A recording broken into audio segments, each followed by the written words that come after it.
छात्र छात्राओं, आज हम एक्सरसाइज 1.6 करने वाले हैं। आपके क्लास 11th के चैप्टर नंबर 1 की जो लास्ट एक्सरसाइज है। और निश्चित रूप से ये क्वेश्चन आपको सभी अच्छे लगेंगे क्योंकि हम एग्जाम्पल्स इसके पहले काफ़ी कुछ कर चुके हैं। उसी पैटर्न पर हैं ये, जो आप एक फार्मूला यूज़ किए जा चुके हैं। ये है आपका A union B equals to NA plus NB minus NA intersection B। ठीक है, जब संघ का वैल्यू, सर्वनिष्ठ का वैल्यू, NA और NB, इन चारों में से आपको कोई 3 प्रकार के आंकड़े या संख्याएं दी हैं, तब हम चौथा वैल्यू निकाल सकते हैं इस फार्मूले की मदद से।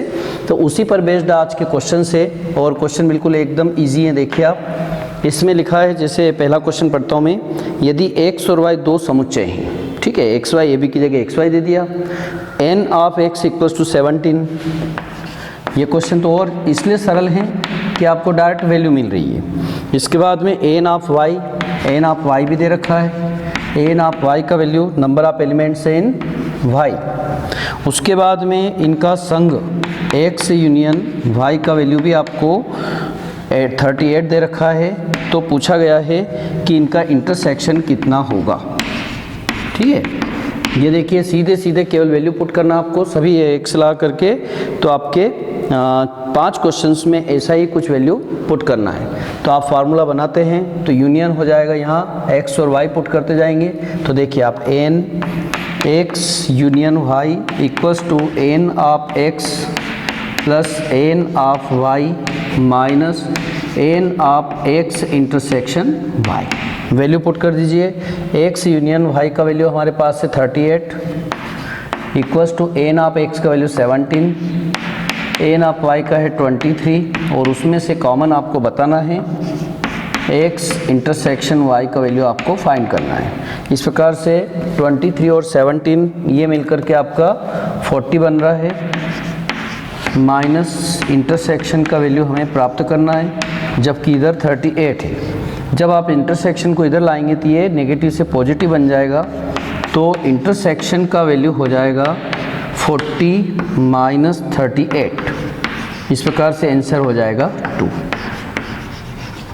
ठीक है, तो ये बड़े अच्छे क्वेश्चन हैं, एक बार में आपको समझ में आ जाते हैं। सेकंड क्वेश्चन भी अगर आप करें तो देखिए, मैं आपको होमवर्क के लिए समझा देता हूँ। इसमें लिखा है कि x और y दो समुच्चय हैं, x यूनियन y में 18। जैसे एक बात तो ऐसे n ऑफ लिख करके दे देते हैं, और अभी ये लिखा है कि x यूनियन y में 18 एलिमेंट्स है।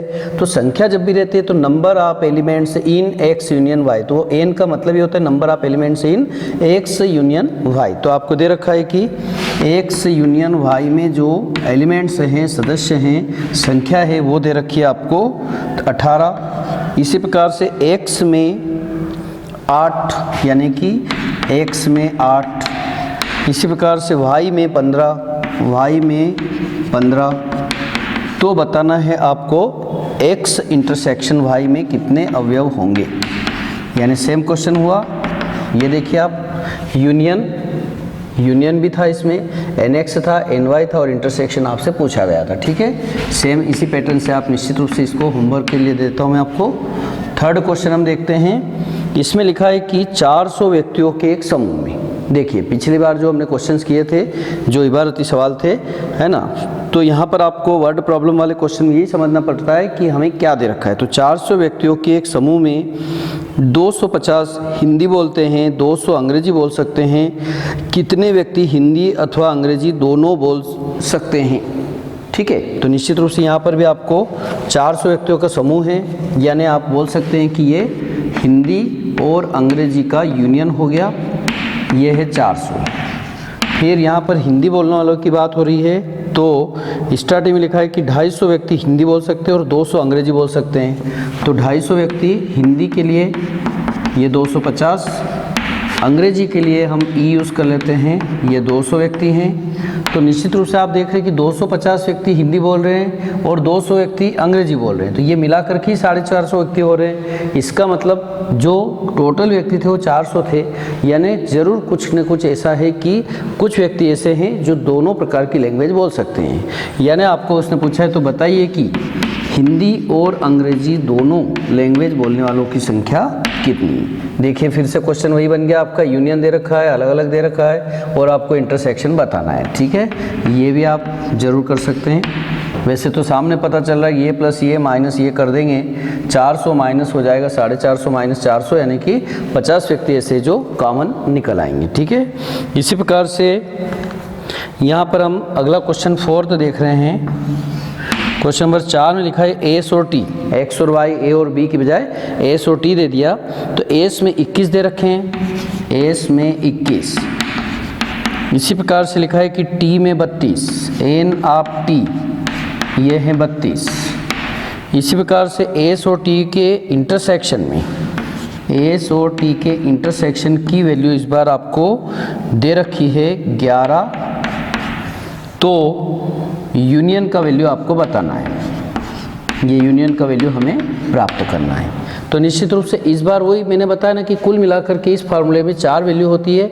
कभी आपको ये तीनों मिल जाती है, कभी ये तीनों मिल जाती है, चौथी जो रहती है वो अज्ञात राशि रहती है, उस फार्मूले में ही पुट करना है। तो जैसे मान लीजिए इसमें आपको इस बार इंटरसेक्शन दे दिया, ये दे दिया, ये दे दिया और यूनियन पूछा है, तो आप इसी फार्मूले में पुट करेंगे तो ये हो जाएगा। देखिए यूनियन का वैल्यू आपको बताना है, एस यूनियन टी का वैल्यू हमें प्राप्त करना है। जबकि एन आप एस में कितना लिखेंगे 21, एन आप टी में कितना हो जाएगा 32, और इन दोनों के इंटरसेक्शन को हम माइनस करते हैं तो ये 11 हो जाएगा। इस प्रकार इन दोनों को प्लस करेंगे और उसको अगर उसमें से माइनस किया यानी हो जाएगा आपका 42। ठीक है, ये 21 माइनस 11 10, 10 और 32 हो गया आपका 42। इस प्रकार से ये एकदम सीधे सीधे क्वेश्चंस थे। अब नेक्स्ट हम जब करेंगे तो उसमें एक और क्वेश्चन है, हालांकि ये भी बता देता हूँ, 5वां भी। एक्स और वाई दो ऐसे समुच्चय जिसमें एक्स में 40 हैं, यूनियन में 60 है, इंटरसेक्शन में 10 है, तो बताओ वाई में कितने हुए। कुल मिला के बिल्कुल सीधे सीधे क्वेश्चन पे आपको आना है।